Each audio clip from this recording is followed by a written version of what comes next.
প্রিয় ছাত্রছাত্রীরা, টিবিএসসি লেকচারসে তোমাদের স্বাগত। আমি তোমাদের অসীম স্যার। আমরা গত ক্লাসে ক্লাস 12-এর ইকোনমিক্সের দ্বিতীয় অধ্যায় পড়ানো শুরু করেছিলাম। অধ্যায়টা 3টি ভাগে আমরা ভাগ করেছিলাম। 2টি ভাগ অলরেডি তোমাদের সাথে আমি শেয়ার করে নিয়েছি। আজকে এই অধ্যায়ের একদম শেষ অংশটা তোমাদের আলোচনা করছি। অধ্যায়টার নাম উপরে লেখাই আছে, ভারতীয় অর্থব্যবস্থা 1950 থেকে 1990।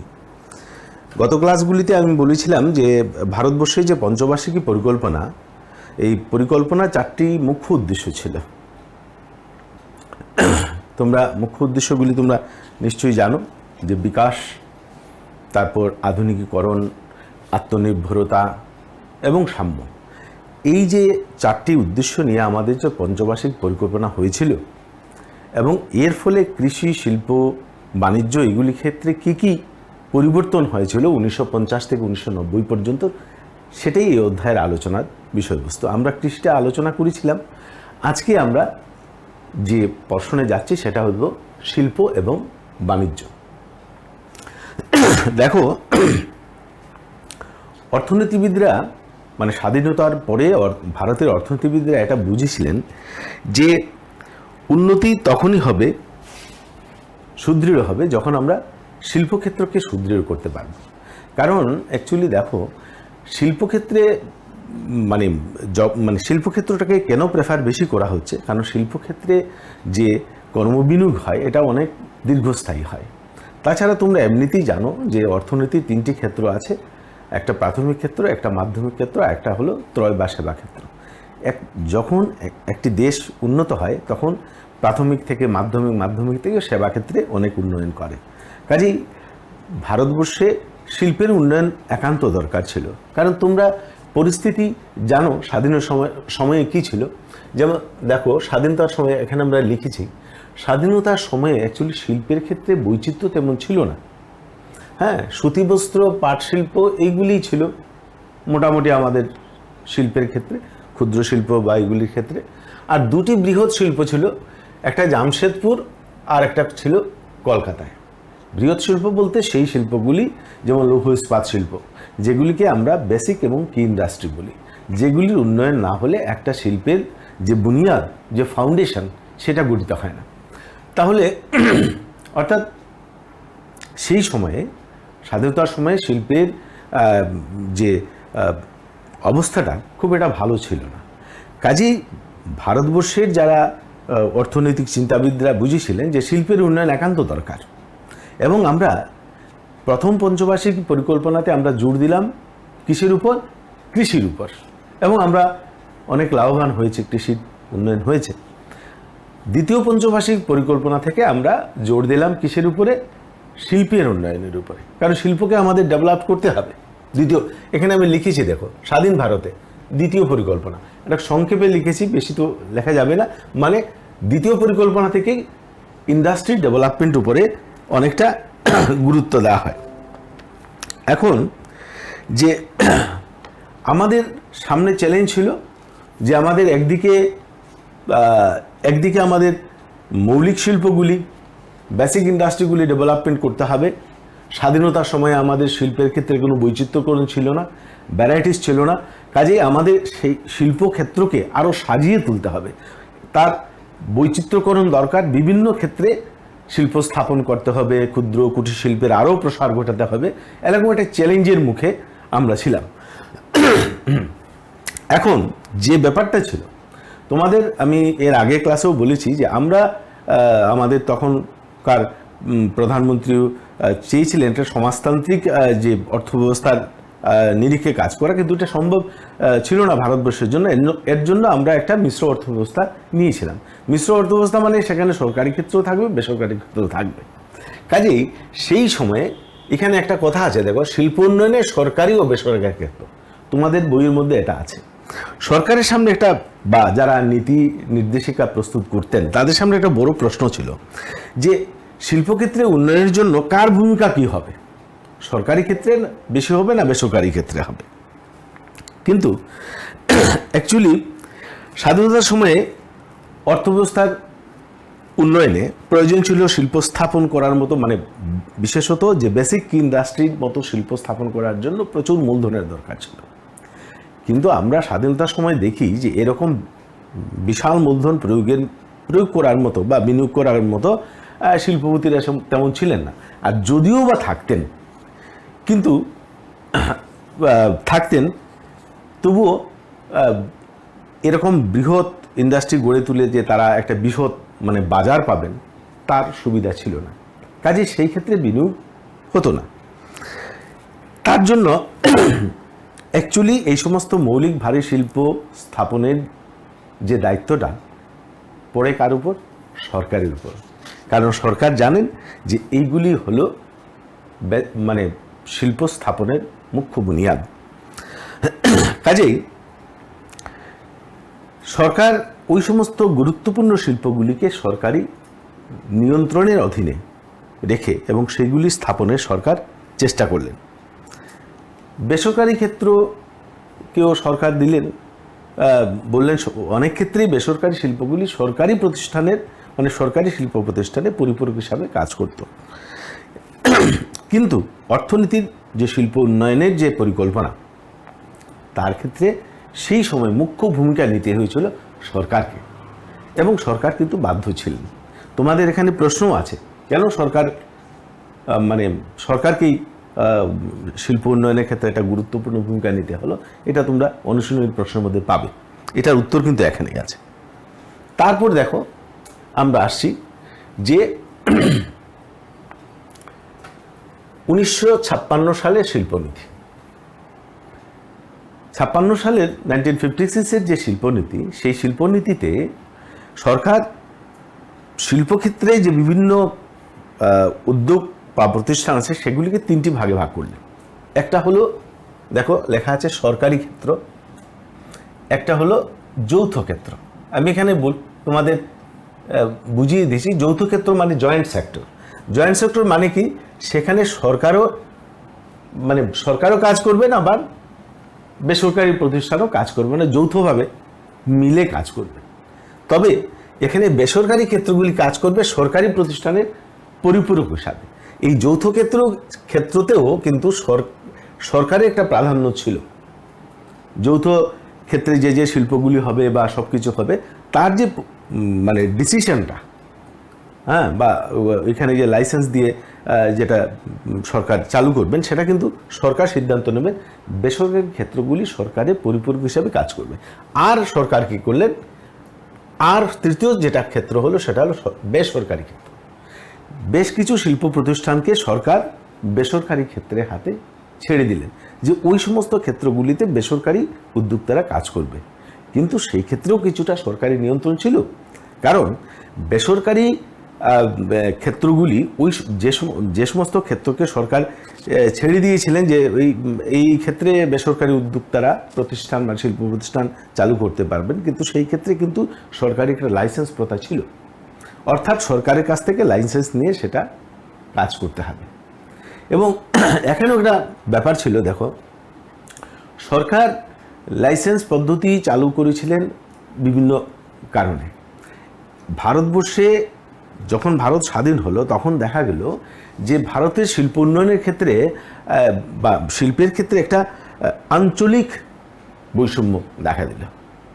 কারণ বেসরকারি শিল্পপতিরা জেনারেলি সেই সমস্ত জায়গাতেই শিল্প প্রতিষ্ঠান চালু করতে চান যেখানে তারা বাজার পাবেন, যেখানে অনেক লোক আছে, যেখানে মোটামুটি যোগাযোগ ব্যবস্থা উন্নত আছে। কারণ ওনাদের ওনাদের উৎপাদিত প্রোডাক্টগুলি তো ওদের বিক্রি করতে হবে, কাজে বাজারও একটা মুখ্য ব্যাপার ছিল। কাজেই শিল্পগুলি দেখা যেত মোটামুটি শহরাঞ্চলে বা তার আশেপাশেই গড়ে উঠেছিল। সরকারি বেসরকারি উদ্যোগ যারা উদ্যোক্তা বা তাদেরকে সরকার লাইসেন্সের ব্যবস্থা করে বললেন যে যদি যে সমস্ত অঞ্চল শিল্পে উন্নত নয়, সেই জায়গাতে যদি কোনো কেউ শিল্প প্রতিষ্ঠান স্থাপন করতে চান, তাহলে সরকার তাদেরকে অনেক সুবিধা দেবেন। সহজে লাইসেন্স দেবেন, স্বল্প সুদে ঋণ দেবেন, শুল্কের ক্ষেত্রে ছাড় দেবেন, বিভিন্ন ধরনের সুযোগ সুবিধা দেবেন। সরকারের মুখ্য উদ্দেশ্য ছিল শিল্পে অনুন্নত অঞ্চলগুলো যাতে উন্নত হয়। তোমরা বুঝতে পেরেছ? এটার ব্যাপারে একটা কিন্তু প্রশ্ন আছে তোমাদের অনুশীলনীতে, বেসরকারি উদ্যোগগুলিকে কি দেওয়া হয়েছিল, কেন দেওয়া হয়েছিল, এইগুলি। যাই হোক, তাহলে তোমরা বুঝতে পেরেছ 56 সালের শিল্পনীতিতে কি করা হয়েছিল। 3টি ক্ষেত্র তৈরি করা হয়েছিল, সরকারি, যৌথ এবং বেসরকারি ক্ষেত্র, এবং আমি বললাম যে এই ক্ষেত্রগুলি কি। তারপরে দেখো ক্ষুদ্রায়তন শিল্প। ভারতবর্ষে ওই সময়ে স্বাধীনতার যখন ভারত স্বাধীন হলো, তখন অনেক ক্ষুদ্রায়তন শিল্প ছিল। সরকার জানতেন যে ক্ষুদ্রায়তন শিল্পটা ভারতবর্ষের অর্থনীতির জন্য একান্ত প্রয়োজন। কেন? অ্যাকচুয়ালি ক্ষুদ্রায়তন শিল্পগুলি হলো সেই শিল্প যেখানে অনেক বেশি লেবার কাজ করতে পারে, কারণ সেইগুলিতে সাধারণত লেবার ইন্টেন্সিভ টেকনিক প্রয়োগ করা হয়। তোমাদের আমি এর আগেও বলেছি লেবার ইন্টেন্সিভ টেকনিক কি। এই টেকনিকগুলি হলো উৎপাদনের সেই পদ্ধতিটা হলো এখানে যে যেখানে অনেক বেশি শ্রমিক কাজ করবে এবং কম মূলধন প্রয়োগ করা হবে। কাজেই ক্ষুদ্রায়তন শিল্পের ব্যাপারে সরকার চিন্তা করলেন 1955-এ গ্রামীণ এবং ক্ষুদ্রায়তন শিল্প কমিটি, যাকে বলা হয় কার্বে কমিটি। এই কার্বে কমিটি তারা বলল যে গ্রামীণ উন্নয়নের জন্য কি দরকার, অ্যাকচুয়ালি ক্ষুদ্র এবং কুটির শিল্পের উন্নয়ন খুব দরকার। এখন ক্ষুদ্র শিল্প কাকে বলা হবে, কোনগুলি ক্ষুদ্র শিল্প? কারণ ক্ষুদ্র শিল্পের জন্য সরকার কিন্তু বিভিন্ন ধরনের সুযোগ সুবিধা দেবেন, তাদের নানা ধরনের প্রোটেকশন দেবেন, সমস্ত কিছু দেবেন। এই দেখা গেল 1950-তে যে বলা হলো যে বিনিয়োগের লক্ষ্য হবে 5 লক্ষ টাকা যারা বিনিয়োগ করছে, হ্যাঁ, তাদের, কিন্তু এটা বেড়ে বেড়ে বর্তমানে প্রায় 1 কোটি টাকা হয়েছে। 1 কোটি টাকা বিনিয়োগ এরা করছে। এই সময় অবশ্য শুধু বিনিয়োগ নয়, শ্রমিক সংখ্যাও একটা ব্যাপার ছিল, যে শ্রমিক সংখ্যা 100-এর ভেতরে হলে তাকে আমরা ক্ষুদ্র শিল্প বলবো। এইগুলি যাই, তো এখানে আমরা একটু জাস্ট বলেছি শ্রমনিবিড় পদ্ধতি নেওয়া হয়, হ্যাঁ, কম মূলধন কেন সুবিধা, হ্যাঁ, কম মূলধনে এইগুলি চালু করা হয়। তো সরকার জানেন ক্ষুদ্র শিল্পগুলিকে সংরক্ষণ দেওয়া দরকার, প্রোটেকশন দেওয়া দরকার। কেন দরকার? কারণ বৃহৎ শিল্পগুলির সাথে প্রতিযোগিতায় এই ক্ষুদ্র শিল্পগুলি টিকে থাকতে পারবে না। কাজেই সরকার এই ক্ষুদ্র শিল্পগুলি উন্নয়নের জন্য তাদের সস্তায় লোন দিতেন, বিভিন্ন ধরনের যাতে তারা কাঁচামালগুলো বা বিভিন্ন কিছু যাতে সস্তায় পেতে পারে, তার জন্য সরকার প্রচেষ্টা করতেন। এবং সরকার বুঝেছিলেন ভারতের গ্রামীণ যে পরিবেশ, তার উন্নয়নের জন্য ক্ষুদ্র কুটির শিল্পের উন্নয়ন একান্ত দরকার। তারপরে যেটা আমরা আসছি সেটা হচ্ছে আমাদের বাণিজ্য নীতি। শিল্পনীতির সাথে আমাদের কিন্তু বাণিজ্য নীতিটা অত্যন্ত ওতপ্রোতভাবে জড়িত। বাণিজ্য নীতিতে যেটা গ্রহণ করা হয়েছিল সেটা হলো আমদানি বিকল্প। প্রশ্ন হলো আমদানি বিকল্পটা কি? Import substitution. তোমরা জানো যে ভারত যখন স্বাধীন হয় সেই সময় আমরা কিন্তু খাদ্যদ্রব্য পর্যন্ত আমদানি করতে হতো কার কাছ থেকে? ইউএসএ থেকে আমরা আমেরিকার কাছ থেকে আমরা খাদ্য নিতাম, খাদ্যে আমরা স্বনির্ভরশীল ছিলাম না। সেইভাবে আমরা শিল্পক্ষেত্রেও কিন্তু আমরা স্বনির্ভরশীল ছিলাম না, অনেক দ্রব্য আমাদের বিদেশ থেকে আমদানি করতে হতো। সরকার ভাবলেন যে না, আমাদের কি করতে হবে, আমদানি বিকল্প নীতি নিতে হবে। এখন আমদানি বিকল্প নীতিটা কি? অর্থাৎ আমি যে দ্রব্যগুলি বিদেশ থেকে আনছি সেই দ্রব্যগুলি আমি আমার দেশীয় প্রযুক্তি বা বিদেশ থেকে যদি আমি কিছু প্রযুক্তি আনি সেগুলি কাজে লাগিয়ে আমার নিজের দেশের মধ্যে তৈরি করব, আর আমি আর আমদানি করব না সেইগুলি। বুঝতে পেরেছ? সেটাই হলো আমদানি বিকল্প নীতি। এতে কি হবে, আমার যে বৈদেশিক মুদ্রা ভাণ্ডার, যদি আজকে আমি আমদানি করি, আমার বৈদেশিক মুদ্রা ভাণ্ডার থেকে অনেক অর্থ আমার বিদেশে চলে যাবে। বৈদেশিক মুদ্রা ভাণ্ডার সংকুচিত হওয়া মানে একটি দেশের অর্থনীতি সংকুচিত হয়ে যাওয়া। কাজেই আমি যদি আজকে আমদানি কম করি, আমার বৈদেশিক মুদ্রা ভাণ্ডার স্ফীত হবে। সেই সাথে যদি আমি অন্য ইন্ডাস্ট্রিকে উন্নত করে আমি রপ্তানি বেশি করতে পারি, তাহলে বিদেশ থেকে আরও অনেক বেশি বৈদেশিক মুদ্রা আমার ভাণ্ডারে আসবে, তার আমাদের অর্থনীতি চাঙ্গা হবে। কাজেই আমদানি বিকল্প নীতি নেওয়া হয়েছিল। এখন এই যে আমদানি বিকল্প নীতি গ্রহণ করার ফলে যে শিল্পগুলিকে সরকার উৎসাহ দেবেন, উৎসাহ দেওয়ার জন্য সরকারকে কি করতে হয়েছিল, সংরক্ষণ নীতি নিতে হয়েছিল। কিভাবে সংরক্ষণ নীতি? বাণিজ্য শুল্ক, কোটা স্থাপন। হ্যাঁ, মনে করো আমি ব্যাপারটা এইভাবে বুঝিয়ে দিই। ধরো মনে করো আমি 100টা দ্রব্য আনছি বিদেশ থেকে, ঠিক আছে, 100টা দ্রব্য আমি বিদেশ থেকে এতদিন আমদানি করছি, একদিনে তো আর আমদানি বিকল্প নীতি গ্রহণ করে তুমি সব আমদানি বন্ধ করে বিদেশ থেকে দেবে তা সম্ভব নয়। সরকার সেখানে কোটা স্থাপন করলেন, না এখন থেকে আমরা 100টা, আমরা 70টা আনবো, 30টা আমরা আমাদের দেশে তৈরি করব। বুঝতে পেরেছ? এটা হলো কোটা, এটা কোটা ফিক্স করে দিলে, না এর বেশি আমরা আনবো না, 30টা আমরা দেশের মধ্যে করব। এই 30টা বানানোর জন্য যে শিল্পগুলি স্থাপিত হচ্ছে তাকে উৎসাহ দিতে হবে, তাকে সংরক্ষণ দিতে হবে। সেই সংরক্ষণের ব্যবস্থা করলেন বাণিজ্য শুল্ক, বিভিন্ন ধরনের ট্যাক্স। আজকে যদি মনে করো বিদেশ থেকে যে দ্রব্যগুলি আমরা আমদানি করছি তার উপর যদি সরকার আমদানির শুল্কটা বাড়িয়ে দেন, তাহলে যে দ্রব্যটা আগে 5 টাকায় আমার মানে এই দেশে আসতো, এখন শুল্কের কারণে এটা ধরো 60 টাকা দাম হয়ে গেল, ঠিক আছে, এখন দেখা গেল আমার দেশীয় শিল্পগুলি সেই দ্রব্যটা 6.5 টাকায় বেচতে পারছে। তাহলে কি হবে? আমার দেশীয় দ্রব্যের জিনিসগুলি বিক্রি হবে এই বাজারে, দেশের মানুষ দেখবে না আমার ওই দ্রব্যগুলি কিনে দরকার কি, আমার দেশেই তো দ্রব্য পাচ্ছে এই দামে। তো এইভাবে সরকার কি করলেন, এই নীতিগুলি গ্রহণ করলেন, আমদানি বিকল্প নীতি। এখন এই যে আমরা যে বিভিন্ন ধরনের নীতি নিলাম, এই নীতির ফলে শিল্প উন্নয়নের উপর তার কি প্রভাব পড়ল, আমি চার্টটা চেঞ্জ করে নিচ্ছি তোমাদের। আমি সংক্ষেপেই তোমাদের বলেছি, এই কথাটা বলা হয়ে গেছে, দেশীয় শিল্পের সংরক্ষণ, বাণিজ্য শুল্ক, কোটা সব বলেই ফেলেছি। আর যেগুলি শিল্প উন্নয়নের উপর মানে এই যে নীতির প্রভাব কি হলো, দেখো জিডিপিতে শিল্পের অবদান বাড়লো, ইন্ডাস্ট্রি ডেভেলপড হয়েছে। এখানে আমরা দিয়েছি 1950-তে আমাদের যে জাতীয় তার প্রভাব মানে কোটা ছিল, মানে জাতীয় আয়ে এই শিল্পক্ষেত্রের যে অবদান সেটা ছিল 11.8%, 1991 বর্ষে সেটা বেড়ে 24.5% হয়। তাছাড়া আর কি হয়, শিল্পক্ষেত্রে বৈচিত্র্য আসে। আগে আমরা বলেছি সুতি, পাট এরকম শিল্পই ছিল, কিন্তু অনেক ধরনের, এরপরে ইলেকট্রনিক্স, অটোমোবাইল এই শিল্পগুলির মানে বিস্তার হলো, ক্ষুদ্র শিল্পের অনেক প্রসার হলো। তার মানে এর ফলে আমাদের দেশে মানে শিল্পক্ষেত্রে একদিকে বৈচিত্র্য আসলো এবং জাতীয় আয়ের উপরে শিল্পের যে কন্ট্রিবিউশনটা সেটাও কিন্তু বাড়লো, এবং এটা অর্থনৈতিক উন্নয়নের একটা লক্ষণ। এরপরে এখন আমি তোমাদের বইয়ের মধ্যে আছে মানে বিভিন্ন বিষয়ের উপর যে মানে দোষ ত্রুটি এইগুলি সম্পর্কে অনেকে আলোচনা করেছেন বইগুলিতে। যেমন দেখো, অনেক অর্থনীতিবিদ বলেন যে সরকারি উদ্যোগের কর্মদক্ষতা সেটা খুব একটা উন্নত ছিল না।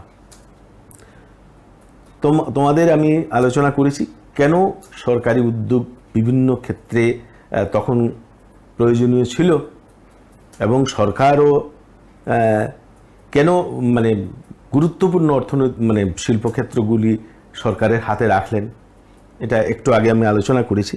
কিন্তু এটা নিয়েও বিভিন্ন ধরনের বিতর্ক হয়েছে, মানে সরকারি ক্ষেত্র নিয়ে। অনেকে বলছেন যে সরকারি ক্ষেত্রে ঠিক কর্মদক্ষতা ততটা উন্নত ছিল না। তাছাড়া সরকারি ক্ষেত্রে কি হয়, সরকারি যারা প্রতিষ্ঠানে যারা কাজ করেন তারা জানেন যে তাদের মানে কাজের একটা গ্যারেন্টি আছে, চাকরির নিশ্চয়তা আছে। অনেক ক্ষেত্রে তারা বেসরকারি প্রতিষ্ঠান যদি ওরা কাজ করতেন, যতটুকু ভালো কাজ করে বেসরকারি মালিকের বা উদ্যোক্তাদের মানে প্রশংসা অর্জনের চেষ্টা করতেন, সেটা হয়তো অনেক সময় সরকারি ক্ষেত্রে সেই ক্ষেত্রে তাদের একটু দুর্বল উইকনেস আছে। কারণ তারা জানেন যে সরকারি ক্ষেত্রে চাকরির নিশ্চয়তা আছে, সরকার এত সহজে কারোর চাকরি খেয়ে নিতে পারে না।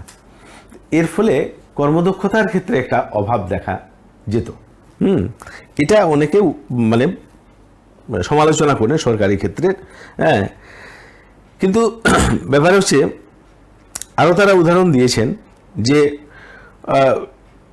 সরকার এমন কিছু ক্ষেত্রগুলিতে উৎপাদন চালিয়ে যাচ্ছিল বা পণ্য এবং সেবা কার্যের মধ্যে যেগুলি কোনো প্রয়োজনীয়তা ছিল না। তারা একটা উদাহরণ দিয়েছেন, যেমন টেলিযোগাযোগ সেবা সংস্থা, বেসরকারি ক্ষেত্রে এই সেবা প্রদান করা যায়, কিন্তু একটা সময় ছিল যে ওইগুলির ক্ষেত্রে সরকার সংরক্ষণ প্রদান করায় প্রতিযোগিতাও ছিল না, কিছু না। হ্যাঁ, যার ফলে 90-এর দশকের শেষের দিকে একটা টেলিফোন সংযোগ পাওয়ার জন্য একজন মানুষকে দীর্ঘ সময় অপেক্ষা করতে হতো। তো এইটা এগুলি অনেকে যারা এটা করেন, সমালোচনা করেন, তারা বলেন যে এটা দরকার নেই, এইগুলি কাজ তো বেসরকারি ক্ষেত্র করতে পারে এবং মানুষ পরিষেবা আরও অনেক ভালো করবে।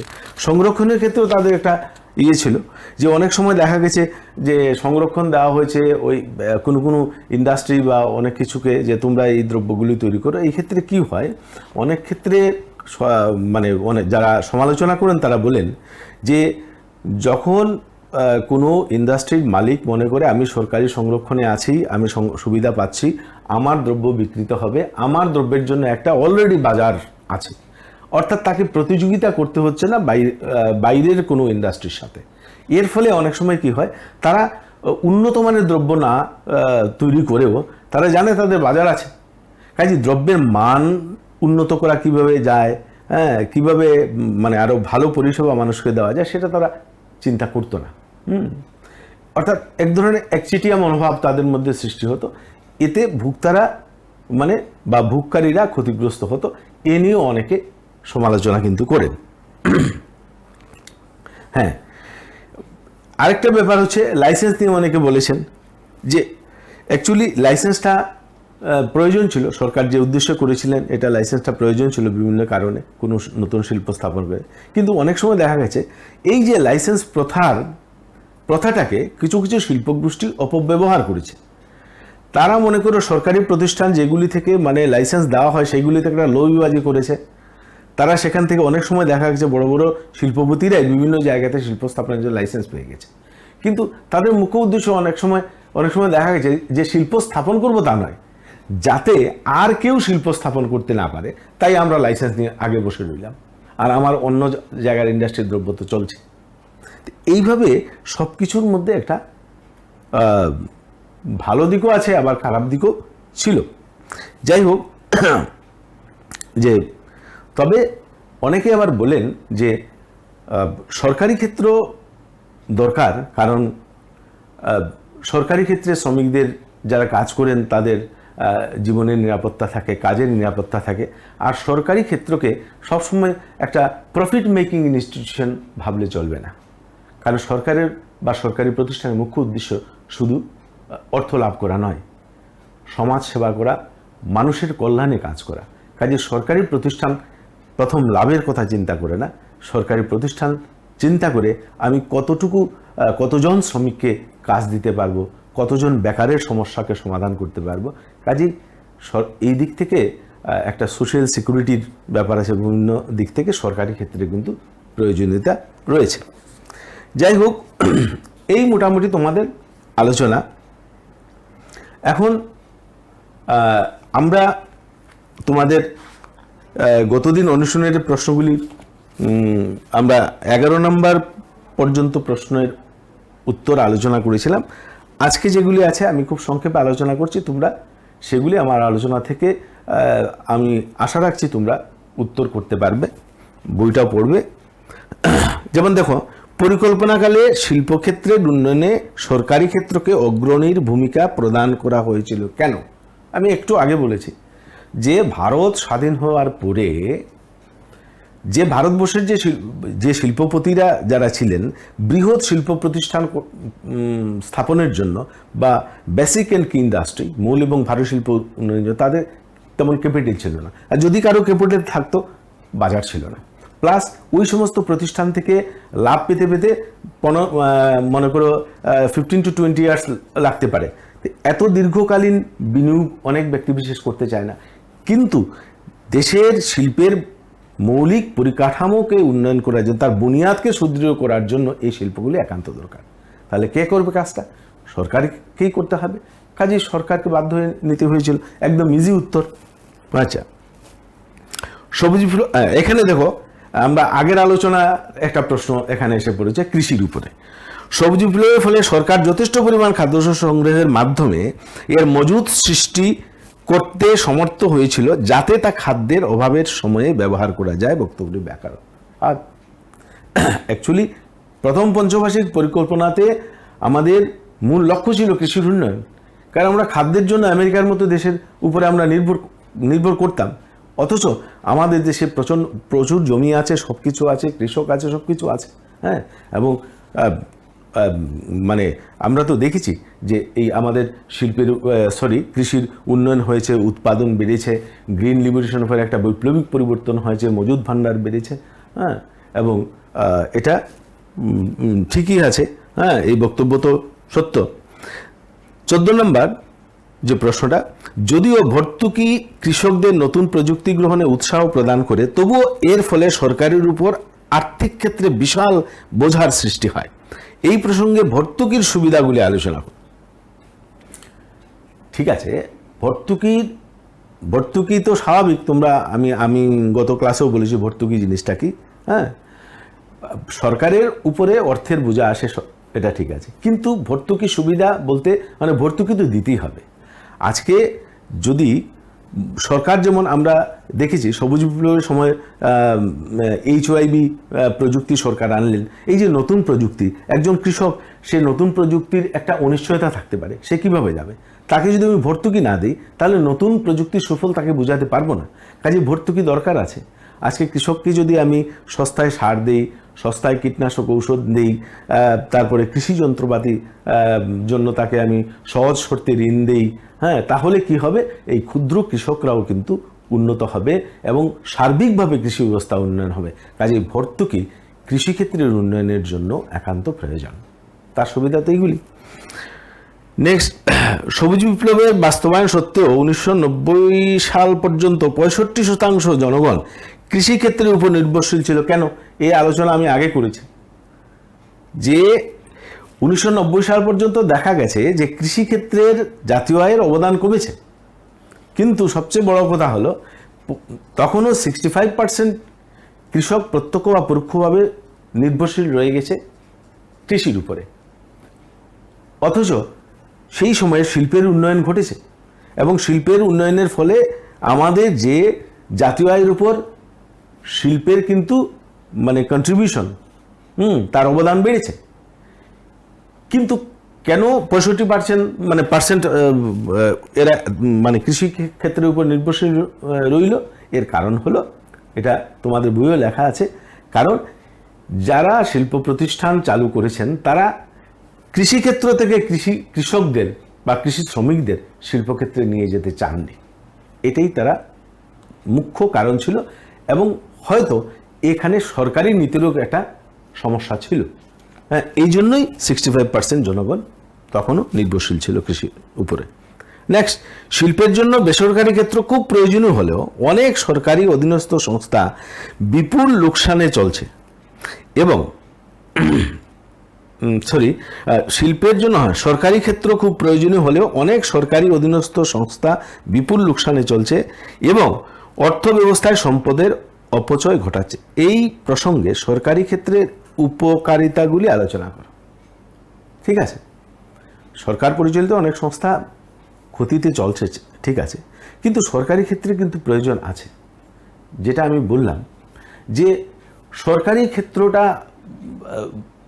দরকার, কারণ সরকারি ক্ষেত্রের মধ্যে যারা কাজ করেন তাদের কাজের একটা নিশ্চয়তা আছে, এবং সরকার যা উৎপাদন করেন দেশের প্রয়োজনের খাতিরে, এবং সরকারি প্রতিষ্ঠানগুলিতে অত্যন্ত প্রয়োজনীয় দ্রব্যগুলি মানুষের জন্য উৎপাদন করা হয়।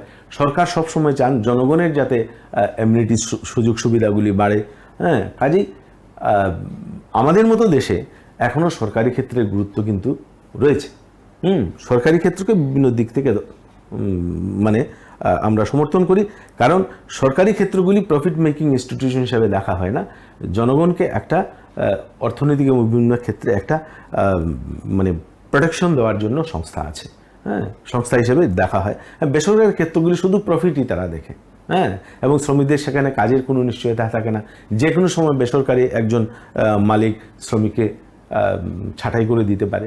হ্যাঁ, কাজেই সরকারি ক্ষেত্র ভারতবর্ষের মতো দেশের জন্য গুরুত্বপূর্ণ ক্ষেত্রে সরকারি ক্ষেত্র দরকার। নেক্সট, আমদানি পরিবর্তন নীতি কিভাবে দেশীয় শিল্পকে রক্ষা করতে পারে ব্যাখ্যা করো। আমি আগেই বলেছি ইম্পোর্ট সাবস্টিটিউশন, কারণ আমদানি পরিবর্তন নীতি যখন আমরা নিলাম, আমরা বিদেশ থেকে আনবো না, একটা কোটা স্থির করে দিয়েছি, তখন আমার দেশে যখন নতুন শিল্প ওই দ্রব্যগুলি তৈরির জন্য মানে আমরা স্থাপন করব, যদি আমরা তাকে প্রোটেকশন না দিই, তাহলে এই নতুন ভাবে এই দ্রব্যগুলি তৈরি করার জন্য কেউ এগিয়ে আসবে না।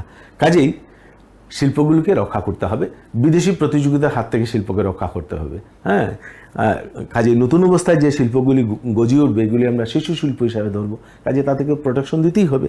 হ্যাঁ, না হলে এই শিল্পগুলি ধ্বংস হবে এবং দেশের যে শিল্পের বৈচিত্র্যকরণ হবে না, হ্যাঁ, এবং ভারতীয় শিল্পের যে বুনিয়াদ সেটা তৈরি হতে পারবে না। কাজে দেশীয় শিল্পকে রক্ষা করা একান্ত দরকার।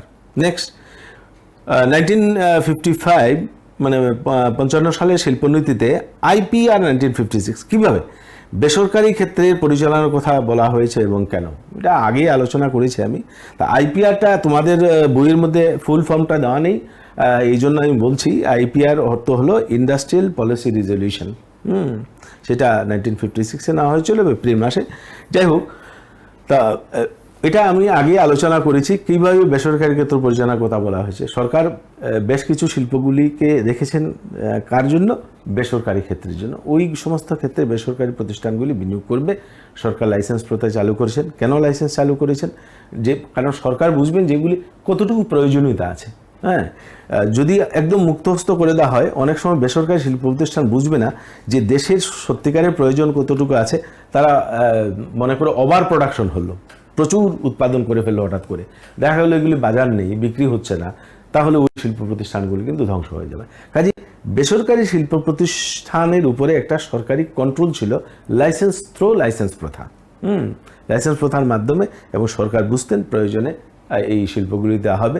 তাছাড়া আঞ্চলিক যে বৈষম্য সেটা দূর করার জন্য সরকার বেসরকারি শিল্প প্রতিষ্ঠানে নানাভাবে উৎসাহ দিয়েছেন। যদি একটু অনুন্নত অঞ্চল হয়, সেখানে যদি কোনো বেসরকারি প্রতিষ্ঠান শিল্প স্থাপন করতে যায়, তাকে সরকার সহজে লাইসেন্স দেওয়ার নীতি নিয়েছিলেন। তারপর সস্তায় ঋণ দেওয়া হবে, তাকে শুল্ক মুকুব করা হবে, মানে অনেকটা ছাড় দেওয়া হবে। এইভাবে এই যে IPR-এ বেসরকারি শিল্পের জন্য মানে ব্যবস্থা করা হয়েছিল, এবং সবটাই করা হয়েছিল ভারতের অর্থনীতিকে উন্নত করার জন্য। এবং দেখা গেছে ভারতের অর্থনীতি সেই সময়ে বেশ কিছু উন্নত হয়েছিল। কিন্তু এই যে বিভিন্ন লোপসগুলি ছিল, সংরক্ষণ প্রথা, লাইসেন্স প্রথা, বিভিন্ন কিছু সরকারি ক্ষেত্রের অনেকগুলি দীর্ঘদিন লোকসানে চলছে, সরকারকে চালিয়ে যেতে হচ্ছে শ্রমিকদের স্বার্থে, মানুষের স্বার্থে। এইগুলি একটা অর্থনীতির উপরে একটা প্রভাব ফেলেছিল, এবং এর জন্যই 1991 সালে একটা নতুন ভারতের অর্থনীতির যে নীতি সেটা গৃহীত হলো। সেটাই তোমাদের পরবর্তী অধ্যায়ে আলোচনা করা হবে। 1991-এ উদারীকরণ, বেসরকারীকরণ, বিশ্বায়ন, সেইগুলি নীতি এলো। আমরা পরবর্তী অধ্যায়ে সেগুলি আলোচনা করব। আজকে এতটুকু আলোচনা করে আমি তোমাদের কাছ থেকে বিদায় নিচ্ছি। তোমরা ভালো থাকো, সুস্থ থাকো, ঘরে থাকো। সবাইকে ভালো থাকার কথা বলছি।